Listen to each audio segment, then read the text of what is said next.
이게 지금 빗소리인가요? 네, 밖에는 비가 많이 오고 있습니다. 날이 많이 더웠는데 하나님이 은혜를 부어주셔서 비가 많이 오고 있는데 간절히 원하옵기는 성령의 단비가 우리 마음속에 심령을 촉촉히 적시고 또 하나님의 생명의 말씀이 싹 트는 오늘 저녁이 되길 바랍니다. 빌립보서 2장 12절에서 18절까지의 말씀 함께 보도록 하겠습니다. 빌립보서 2장 12절에서 18절까지의 말씀입니다.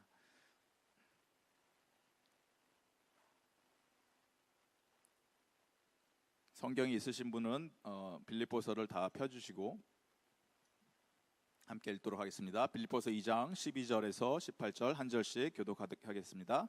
그러므로 나의 사랑하는 자들아, 너희가 나 있을 때뿐 아니라 더욱 지금 나 없을 때에도 항상 복종하여 두렵고 떨림으로 너희 구원을 이루라.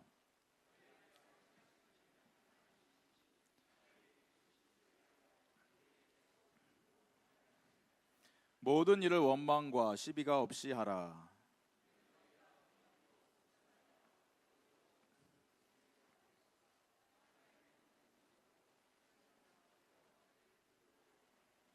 생명의 말씀을 밝혀 나의 다름질이 헛되지 아니하고 수고도 헛되지 아니하므로 그리스도의 날에 내가 자랑할 것이 있게 하려 함이라.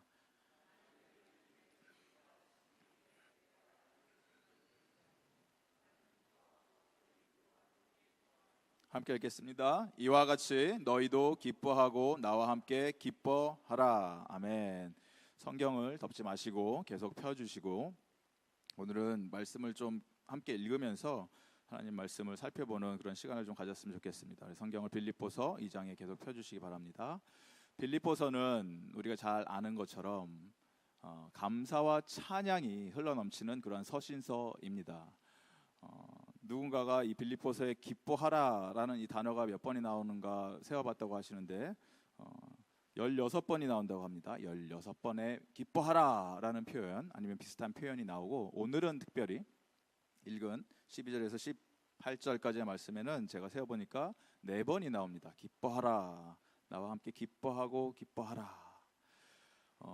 바울은 빌립보 교회를 본인이 직접 처치 플란팅을 통해서 교회를 세웠는데 빌립보는 특별한 교회입니다. 바울에게 있어서는. 왜냐하면 바울이 하나님 앞에 기도하면서 어느 곳으로 가서 어떻게 복음을 전해야 하겠습니까? 라고 간구할 때 하나님께서 바울을 아시아로 동쪽으로 가는 것을 막으시고 서쪽으로 가게 하셔서 서쪽인 빌립보 지역으로 가게 돼서 거기서 첫 번째 유럽에서 첫 번째로 세운 교회가 바로 빌립보 교회입니다. 첫 번째 유럽의 첫 번째로 세워진 교회. 그렇기 때문에 굉장히 애틋한 마음이 있을 것이고 또 그곳에 있었던 비단 장수 우먼 비즈니스 우먼이죠. 비즈니스 우먼 비단 장수를 만나서 루디아를 만나서 거기서 교회가 왕성하게 하나님의 말씀을 증거하는데 크게 쓰임 받는 그런 사역들이 일어났던 것이 바로 빌립보라는 것입니다.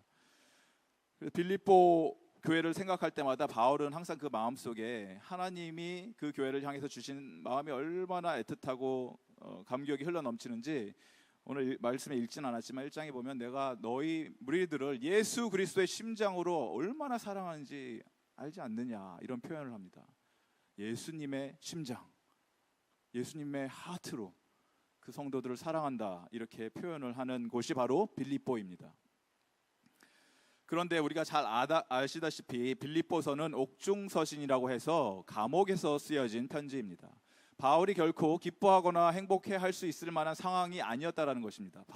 바울은 지금 감옥에서 인생이 힘들고 고달프고 외롭고 고통받고 있는 상황이었는데 본인만 그렇게 힘들었던 것이 아니라 함께 동역을 하였던 동역자였던 에바브로디도는 거의 죽을 뻔했다 살아났다라는 표현을 나중에 서신서를 읽다 보면 나옵니다. 본인만 힘든 것이 아니라 함께 일하는 동역자들도 죽을 고비를 넘기고 힘든 병을 걸려서 아프고 힘든 상황이었는데도 불구하고 감사와 찬양이 우리 상식적으로 나올 수 있는 상황이 도저히 아니었음에도 불구하고 바울은 표현하기에 나는 기뻐하고 또 기뻐하리로다 라고 얘기할 수 있는 이유가 어디냐면 바울은 이러한 상황 속에서 최악의 상황 속에서 바울은 자족할 수 있는 비법을 배웠을 뿐만이 아니라 모든 상황 가운데서 하나님께서 힘을 주시고 능력을 주신다라는 고백을 우리가 잘 아는 4장 13절에 하게 됩니다. 4장 13절 무슨 말이냐면 한번 다 같이 해볼까요 말까요?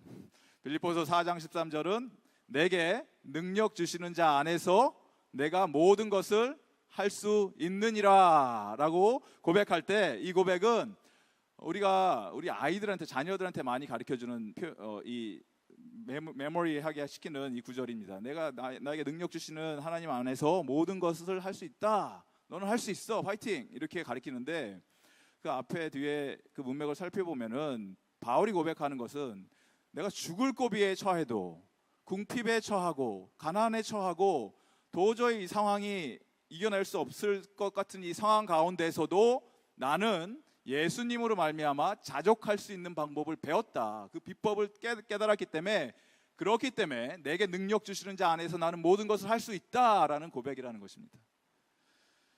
최악의 상황에서 최고의 것을 허락해 주시는 하나님을 만났다, 신뢰하는 법을 배웠다라는 표현이 바로 빌립보서 4장 13절의 표현입니다. 그렇기 때문에 오늘 본문 말씀을 우리가 살펴볼 것인데, 지금부터 이러한 전체적인 흐름을 이해하면서 오늘의 본문 말씀을 읽다 보면은 훨씬 더 하나님이 주시는 풍성한 은혜를 누릴 수 있게 됩니다. 이 땅 가운데 하나님께서 우리를 흠없는 당신의 자녀로 세워주셨고, 그렇게 살기 위해서 충만한 성령의 능력도 주시고 말씀의 권능도 주시고 다 하셨는데, 그것이 과연 우리 인생 가운데 살아들임에 있어서 어떤 의미가 있는지, 그리고 어두운 이 시대 가운데서, 어두운 세상 속에서 별과 같이 보석처럼 반짝반짝 빛나는 그런 믿음으로 살아가는 그런 주님의 신실한 성도가 되는 방법이 무엇인지 깨닫고 또 결심하고 그렇게 살아드리는 저와 여러분이 되는 이 시간이 되기를 간절히 소망합니다. 첫 번째, 오늘 말씀을 보니까 두렵고 떨림으로 구원을 이루라 라는 표현이 12절에 나옵니다. 12절을 다 같이 한 목소리로 읽어보도록 하겠습니다. 시작. 그러므로 나의 사랑하는 자들아, 너희가 나 있을 때뿐만 아니라 더욱 지금 나 없을 때에도 항상 복종하여 두렵고 떨림으로 너희 구원을 이루라.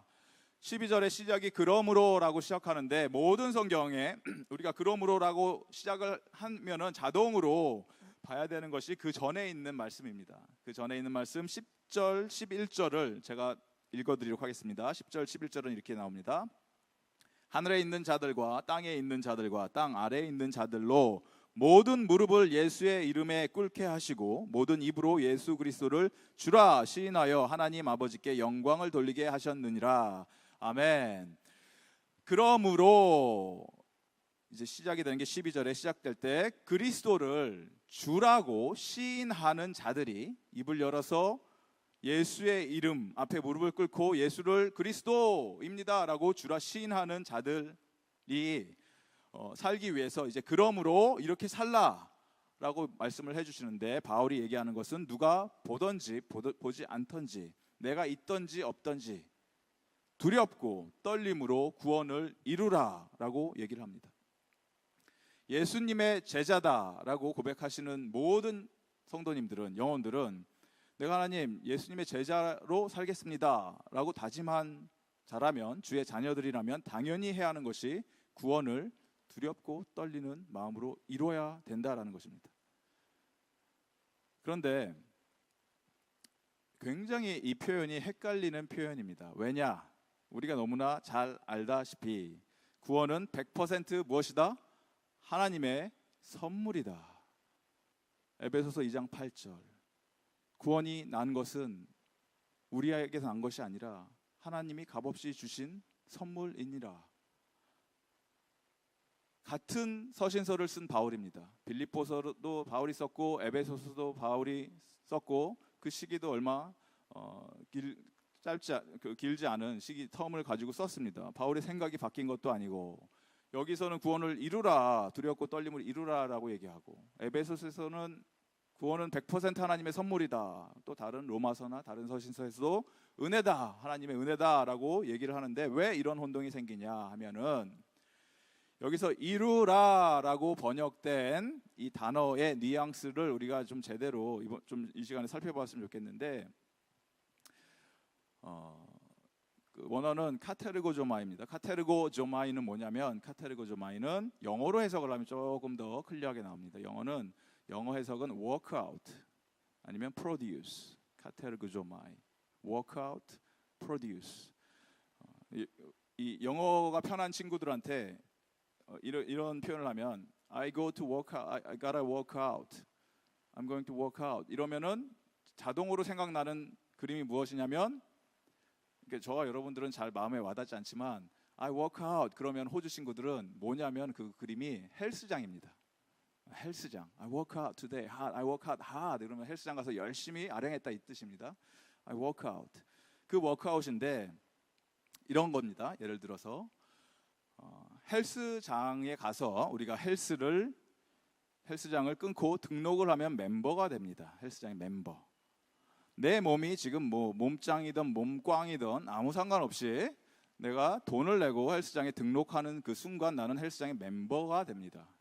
그렇지만 실제로 내 몸이 건강해지기 위해서, 몸짱이 되기 위해서는 피나는 노력으로 운동을 해야 되고 근육이 나오고 건강해지기 위해서는 계속해서 무엇을 해야 된다? 워크아웃을 해야 됩니다. 워크아웃. 마찬가지로 우리의 구원을 하나님께서 100% 하나님이 주신 선물로, 저와 여러분의 그 어떠한 공로도 아무 의미가 없고 오직 예수 그리스도를 믿는 믿음으로 말미암아 100% 구원을 하나님이 주신 선물로 받았습니다. 아멘. 받았습니다. 그렇게 하나님이 이미 이루셨습니다. 값없이 주신 하나님의 선물입니다. 그러나 이 구원 받은 자들이 produce, 생산해내기 위해서, 열매를 맺기 위해서는 끊임없이 계속해서 무엇을 해야 된다? 카테르고조마이, 워크아웃을 해야 된다라는 말씀입니다. 바울이 빌립보 성도에게 지금 도전하는 것은, 바울이 너희들 가운데 있을 때뿐만이 아니라, 바울 선생님이 있으면 이제 빌립보 성도들이 처치 플랜팅을 한 원로 목사님 아니겠습니까?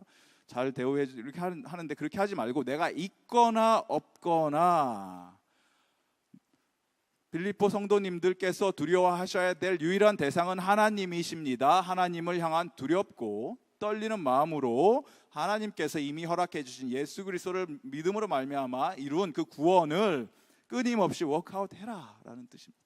구원받은 자의 합당한 삶을 살아라, 열매를 맺으면서 살라라는 도전이 바로 이 두렵고 떨리는 마음으로 구원을 이루라 라고 말씀을 하면서, 이것을 보다 분명하게 선명하게 얘기해 주기 위해서 13절 말씀을 계속해서 이어가십니다. 13절 말씀을 함께 읽도록 하겠습니다. 13절 시작. 너희 안에서 행하시는 이는 누구? 하나님이시니 자기의 기쁘신 뜻을 위하여 너희에게 소원을 두고 행하게 하시나니.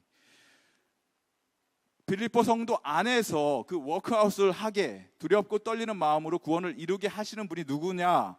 하나님이 하신다고 말씀을 하십니다. 하나님이 그 일을 행하게 하시는데, 우리가 구원에 합당한 열매를 맺기 위해서 열심히 구원받은 자의 삶을 살기 위해서 노력을 하는데, 그것조차도 내 노력과 공로가 아니라 하나님이, 성령 하나님께서 우리를 그렇게 이끌어 가신다라는 표현입니다.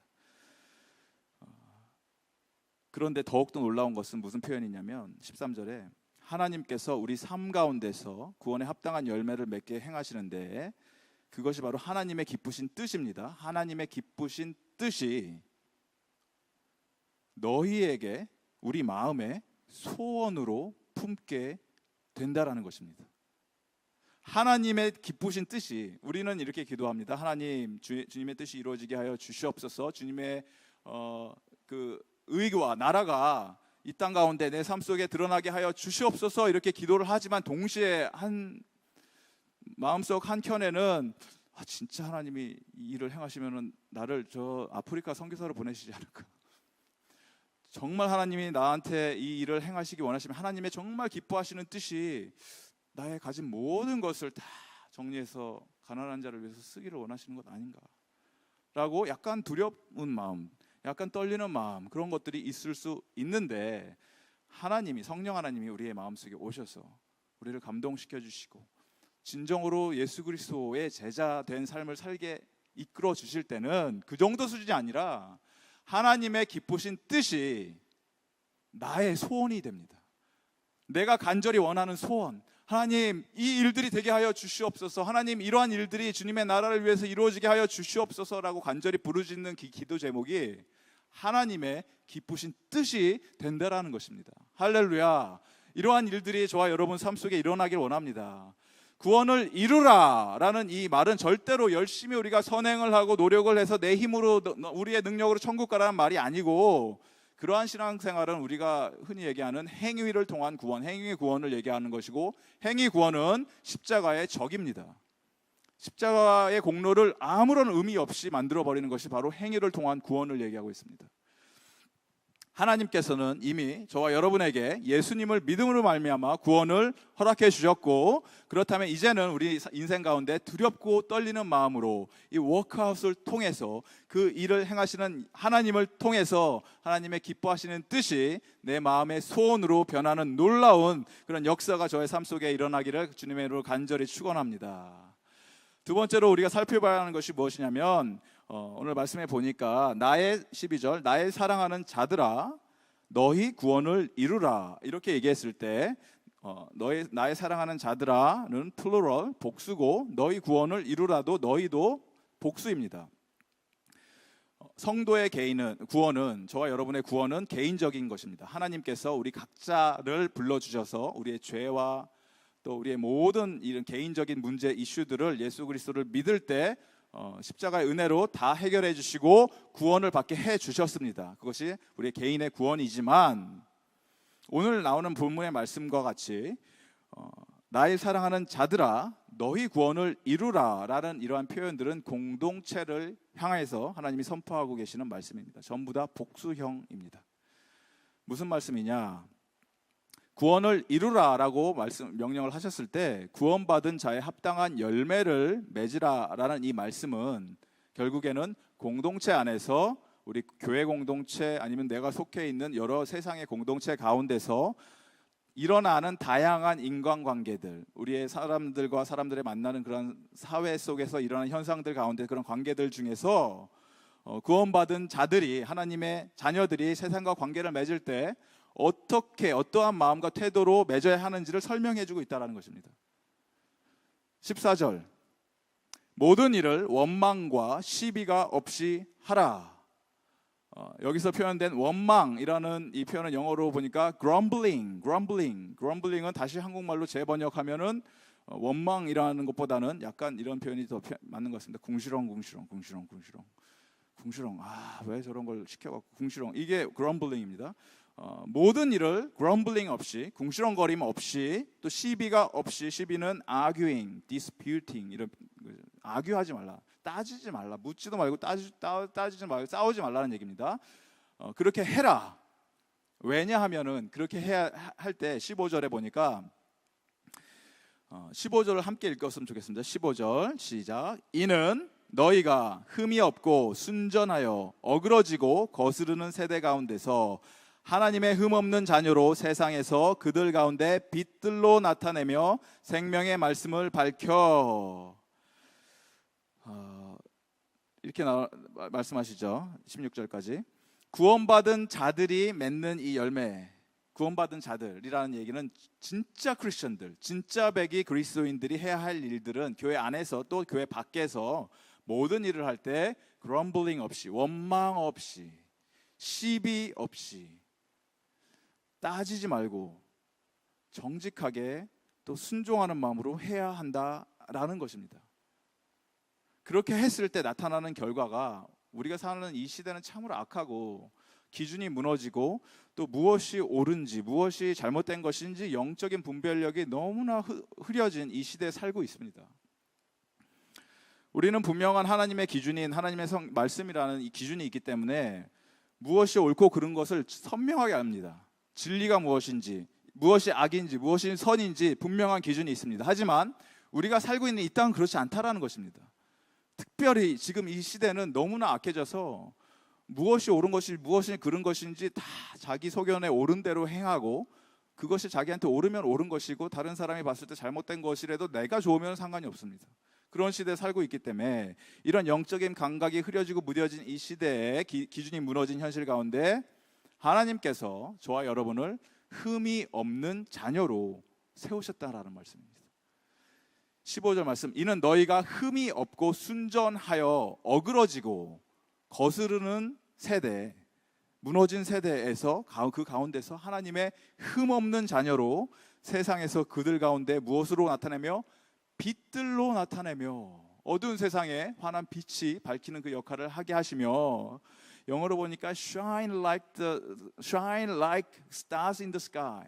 NIV translation이 그런 것 같습니다. Shine like stars in the sky. 보석처럼 밤하늘에 찬란하게 빛나는 별들처럼 세상 가운데 빛을 발하라 라고 말씀하고 있는데, 그 빛이 조명하는 것이 다름 아닌 16절에 보니까 생명의 말씀 되신 예수님을 밝히는 것입니다. 바울 선생님께서 이 빌립보 성도들에게 향해서 가지고 있었던 이 애틋한 마음, 간절한 이 소망이 바로 이것입니다. 별처럼 빛나는 빌립보 성도들이여, 생명의 말씀 되신 예수 그리스도를 꽉 붙잡고 예수 그리스도를 세상에 환하게 밝혀라. 이것이 바울의 소망이었다는 것입니다. 빌립보 성도들을 향해서 그 빛이 환하게 비춰지는 모습을 보면서 바울은 고백하기로, 나의 수고가 헛되지 않았구나. 내가 이렇게 매임당한 것이 결코 헛된 것이 아니고 가치가 있는 것이구나. 예수님이 다시 오실 때 나는 부끄럽지 않고 예수님 앞에 자랑할 것이 있겠구나 라는 표현들이 쭉 나옵니다. 오늘 말씀에 이러한 간절한 희망이 바울 마음속에 있었던 것입니다. 옆 사람과 이렇게 인사했으면 좋겠습니다. 별처럼 빛나는 그대여, 당신은 예수 그리스도의 빛입니다. 별처럼 빛나는 그대여, 당신은 예수 그리스도의 빛입니다. 굉장히 쑥스러워하시네요. 별처럼 빛나는 당신, 별처럼 빛난다. 이 제목이, 오늘 수요예배 제목이 별처럼 빛나는 그대여라는 제목이었습니다. 아시는 분은 아셨는지 모르겠지만, 우리 목사님들이 말씀의 제목을 정할 때 보통 말씀을 이렇게 때때로는 설교 전에 선포를 하고 시작을 할 때도 있고, 설교를 어쩔 때는 안 할 때도 하고 있는데, 여러분들이 주보를 보시거나 할 때 이 제목들이 나오지 않습니까? 그 제목에도 굉장한 많은 시간을 쏟으면서 저희들이 기도를 하면서 제목을 정하는 것이기 때문에, 다음에는 주보에 제목이 나올 때 좀 자세히 참고해 주시고, 기대하는 마음으로, 수요예배 같은 경우는 주일날 나오니까 기대하는 마음으로 오셔서 여러분이 하나님의 말씀의 은혜를 받으시면 훨씬 더 풍성한 그런 은혜가 임하리라 믿습니다. 마지막으로 우리가 살펴볼 것은 빌립보 성도들을 바라보면서 바울 선생님의 이 기쁨이 얼마나 충만했는지 이런 고백을 합니다. 17절 18절 말씀 우리가 마지막으로 다 같이 함께 또 읽었으면 좋겠습니다. 시작. 만일 너희 믿음의 재물과 섬김 위에 내가 나를 전제로 드릴지라도 나는 기뻐하고 너희 무리와 함께 기뻐하리니 이와 같이 너희도 기뻐하고 나와 함께 기뻐하라. 아멘. 무려 기뻐한다, 기뻐해라, 기뻐하라, 이 표현이 4번이 나오는데 무슨 말씀인가 궁금해. 여러분이 보시면 기뻐하는 것은 나의 선택입니다. 기뻐하는 것은 나의 결심입니다. 기뻐하는 것이 내 환경과 조건에 영향을 받는 것이 아니라, 어떠한 환경과 조건과 아무리 악조건 속에 있다 하더라도 나는 하나님 앞에서 기뻐하겠습니다라는 결심이 있을 때 실제적으로 내 삶이 기뻐하는 인생으로 변화할 수 있다라는 것입니다. 여기서 바울은 자신을 전제가 되어도 기뻐할 것이다 라고 표현을 합니다. 전제란 무엇인가 하면 예전 성경에는 관제로 번역이 되어 있습니다. 전제, 관제, 영어로는 drink offering. 제물을 하나님께 올려드리는 구약에 하나님께 제물을 드릴 때 하나님께 올려드린 제사가 우리가 흔히 5개, 5대 제사, 큰 제사로 번제, 소제, 화목제, 속건제, 또 속죄제 이런 제사들이 있을 때 보통 제물들, 동물들을 가지고 와서 하나님께 올려드리는 제사들, 번제 같은 것들, 속건제, 속죄제 이런 제사, 소나 양, 비둘기 이런 제물을 가져와서 제물 위에 올려놓습니다. 그리고 그냥 불을 붙여서 태우는 것이 아니라 전제를 드리게 될 때는, 전제는 무엇이냐면 그 제물 위에다 와인을 가져와서 콸 붓습니다. 제물 위에 또 제물 주변에 흘러 넘치도록 와인이 이렇게 쫙 흘러가면 우리가 흔히 많이 하지 않습니까? 우리도 그 바베큐 할 때 바베큐 하실 때 뭐 와인 숙성 그 삼겹살 뭐 이런 거 있지 않습니까? 이 와인을 제물에 부어서 불을 붙여서 하나님께 올려드리고 우리는 바베큐를 하고 할 때 그 한번 이 스멜을 상상해 보시기 바랍니다. 이 향기로운 바베큐 향, 고기가 익는 그 아름다운 향기가 하나님 앞에 올려드려지고 또 알코올과 그 와인과 함께 이것들이 쫙 올려드릴 때 찔끔찔끔 전제를 드릴 때 찔끔찔끔 조금씩 이렇게 드리는 것이 아니라 콸콸콸콸 흘러 넘치도록 풍성하게 모든 것을 한 방울도 남김없이 다 드리고 그것을 하나님께 온전히 올려드렸을 때 하나님 모든 것을 주님께 다 드립니다. 하나님이 흠양하여 주시옵소서. 하나님 받아주시고 하나님 기뻐하는 이 제물들을 하나님을 온전히 올려드리는 이 제물들 주님 받아주시고 주님 다 사용하여 주시고 하나님 우리의 마음을 받아주시옵소서. 이런 것이 바로 전제를 드리는 것입니다. 그런데 바울은 오늘 말씀을 보니까 자기 스스로가 내가 전제와 같이 전부 다 나의 모든 것을 남은 마지막 한 방울까지도 제물 위에 부어져도 아무것도 남지 않아도 나는 기뻐하고 또 기뻐하겠다라고 외치고 있습니다.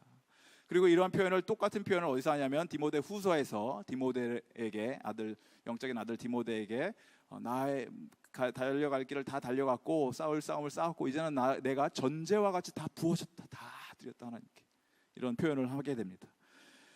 아까 말씀드린 것처럼 전제는 제물 위에 부어야 하는데 바울은 이 전제를 어떤 제물 위에 드리냐 하면 17절에 보면 그 제물이 어떤 제물이냐면 만일 너희 믿음의 제물과 너희의 믿음의 제물과 또 섬김 위에 그 전제를 드리기 위해서 제물이 반드시 필요한데 그 제물이 다름 아닌 성도의 믿음의 제물 그리고 또 섬김의 제물이라는 것입니다.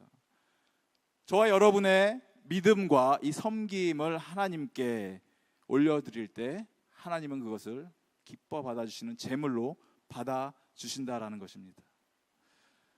우리의 신앙도 이러한 고백이 있었으면 좋겠습니다. 저와 여러분의 삶 가운데 하나님 나의 믿음의 제물을 주님께 올려드립니다.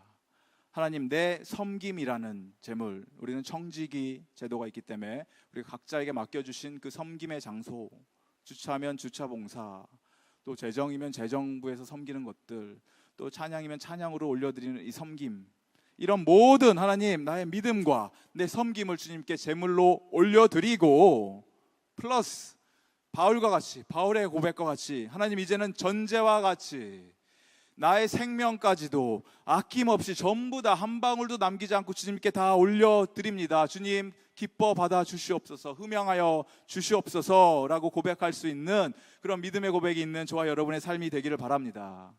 주님께서 나의 모든 것을 온전히 올려드릴 때 기뻐하고 또 기뻐하며 또 기쁨이 됩니다라고 고백하고 그러한 삶이 하나님이 바라보셨을 때 밤하늘에 어두운 밤하늘에 반짝반짝 빛나는 샤이닝 스타 별처럼 빛나는 그런 믿음 하나님 허락하여 주시옵소서. 이런 고백이 저와 여러분의 믿음의 고백이 되기를 바랍니다. 중앙의 성도님들이 한마음 한뜻으로 이 하나님을 예배드리고 찬양하며 하나님 우리의 믿음이 하나님께 제물이 되고 우리의 섬김이 너무나 하기 싫고 괴롭고 어려워서 마지못해 하는 것이 아니라 하나님 바라보셨을 때 흠없고 거룩한 믿음의 세대들이 일어나서 하나님께 온전한 제물로 올려드릴 때 하나님이 기뻐 받아주시는 그런 인생 감사와 찬양이 흘러넘치는 인생이 되기를 주님의 이름으로 간절히 소망합니다. 우리 이 시간에 다 같이 함께 주님께 찬양하며 고백하며 나가길 원합니다. 하나님 내가 원하는 것 다른 거 없습니다. 주님 한 분이면 충분합니다. 하나님 다른 어떤 은혜도 구하지 않겠습니다. 하나님 나 주님의 기쁨 되기 원하오니 나의 모든 것 받아 주시옵소서. 함께 다 같이 찬양하며 주님 앞에 나가도록 하겠습니다.